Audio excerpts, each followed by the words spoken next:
Hey friends, it's Rachel. Welcome back to my channel. If you're new here, my name is Rachel Terry. I am the author of 6 fantasy books. Information will be in the description box down below if you're interested. And today's video is all about that 6th book, Before the Fall. My proof copies arrived in the mail yesterday, and so I'm ready to talk about this book. But before I go any further, the release date is November 29th. Somehow in these videos I almost always forget to say that. And pre-order links are live, ARC signups are live. You don't have to already have been an ARC reader if you're interested in signing up. All that I ask is that if you do sign up and you're chosen to be an ARC reader, that you please leave a review, because so many of the people that I end up giving review copies to don't. Yeah, let's get into it. So this is a standalone, first and foremost. It's book 2 in the Empire of Vengeance duology, but they're both standalone. I tried to write these 2 books as I did with the Atlas Sea duology so that you could read either one of them in either order. You don't have to read both in order to understand the story. They're each self-contained in and of themselves. Personally, I recommend starting with Beyond the Throne, but if one of these speaks to you more than the other, it really doesn't matter which order you read them in. If you want to read them in chronological order, this one happens first on the timeline, historically speaking. This is a prequel and takes place 1,000 years before the events of Beyond the Throne. This is an adult, epic, steampunk fantasy. That's the best way that I can explain this. And when I say epic, I mean it in terms of the stakes, more so for Beyond the Throne than this one, but it's more so epic in terms of stakes than the scope of the world. This is not a Game of Thrones level world. I just don't write worlds like that, at least not at this point, so it's more the stakes that are epic than the world building itself. So what is this book about? Whenever somebody asks me that at an in-person event like a market, I never know what to say exactly. It's usually some form of an elevator pitch if I have one, because I know people are in a rush and I don't want to take up too much of their time. Or I just say something very simple like pirates or dragons, the basest, most simplistic explanation I can give. But if you want to know what any of my books are about, the best way to do that is to read the blurb. So let's do that now. Anartia stands alone. The kingdom of Anartia waits in fear. With its machines of war, the marauding Akkadian Empire has marched across the land, conquering neighboring kingdoms. Anartia's only hope against the approaching Empire of Vengeance are the dragons they fight alongside. Chandra knows nothing of war. Living with her grandmother and cousins, she fills her days making candles for her family's shop. But war has come for her family, her kingdom, and she will have to take her place in it. When tragedy strikes, Chandra finds herself recruited into an army desperate to increase its ranks.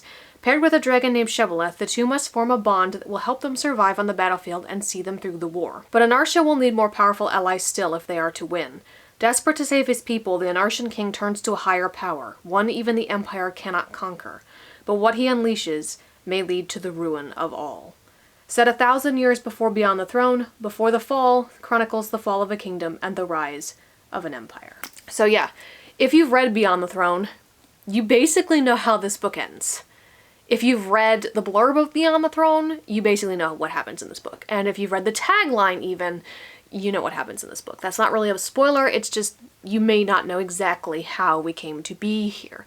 So from the blurb, if you're familiar with Beyond the Throne, you know there are a few familiar faces in here. Chandra gets a mention very briefly in Beyond the Throne. This is basically her story amongst a few other characters. Shebeleth obviously is in this story. She reappears as a character, and it doesn't mention this in the blurb, but Desmond is also in this book, so this is kind of a villain origin story as well. As far as tropes, I don't like listing them, but this is the world that we live in, so if it's at all helpful, the tropes that you can expect in this book are war, dragons and dragon riders, it's a villain origin story as I said, it's multi-POV, third person, and there's steampunk elements in the book as well. We get to see the mechs that were introduced in Beyond the Throne in their earlier forms. So when the book starts out, the mechs are piloted by humans, and Desmond is one of those pilots, so if you're interested in his backstory and how he came to end up where he is in Beyond the Throne, this book explores that.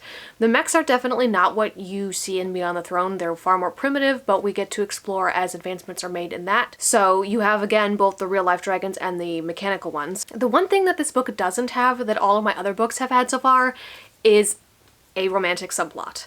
So I can't say that there's slow burn romance or that there's no spice as tropes, because that's not applicable to this book. There is no romance in this book. So I really don't know, because of that and also because of the story itself, I'm a little nervous to see how this book is received, but it is what it is. Romance did not fit in this book. I wasn't going to shoehorn it in. So don't go into this book expecting romance of any kind, because there isn't any. This is a story first and foremost about a war. It's not what I would call a happy story. There's a lot of darkness in this book. Again, like Beyond the Throne, it explores themes of the corrupting nature of power, moral decay, the consequences that people make in moments of desperation, and how those consequences have far-reaching effects. It's just really interesting to me when I reread it during the proofing process, what this book has to say about the decisions that people make. And who are the good guys versus who are the bad guys. Like in this book, obviously Acadia are the bad guys, but is Anartia good? Like, are the Anartians good guys? There are both individual good characters and bad characters, but on the whole, given what happens in this book and the choices that are made, I kind of feel like the answer is not exactly. Anartia is not in the role of the bad guy. Like I said, that's Acadia, but I'm not sure the Anartians are the good guys. But you be the judge. Read it, let me know what you think about the characters and the decisions that they make. Overall, I just think it's a really interesting exploration of morality and consequences and choices that people make and the reasons why they make them. I don't know, I just love books like that. And romance didn't really fit amongst all of those things. And other reasons that are spoilers, I suppose, if you're not familiar with this duology, but if you have read Beyond the Throne, then you already know. So this is the longest book that I've ever written. This is the hardcover because I've given my paperback proof copy to someone else at the moment, but the paperback was just over 500 pages long, clocking in at 133,000 words. This book nearly killed me, I feel, because I started writing the first draft last September, and it took me twice as long as it normally does to finish that first draft. And then I was drafting a decent amount of it at night because of my work, so I wasn't able to write when I normally would have. And then the cover design process, I wasn't sure exactly how that was going to turn out, but I love it. I'm so happy with how it turned out. We've got this giant crown dominating the cover, and it's got these massive cracks going through it, which I just love the symbolism of.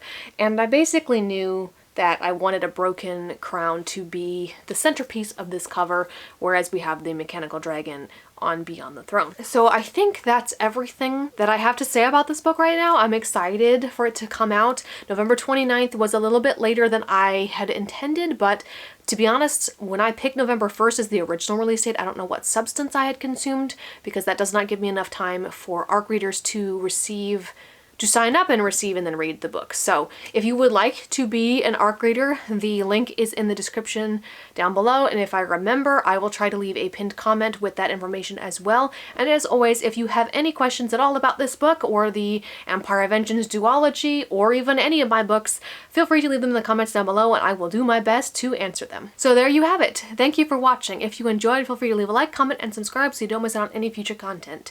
My name is Rachel Terry. I am the author of 6 fantasy novels, and I will see you in the next video. Bye!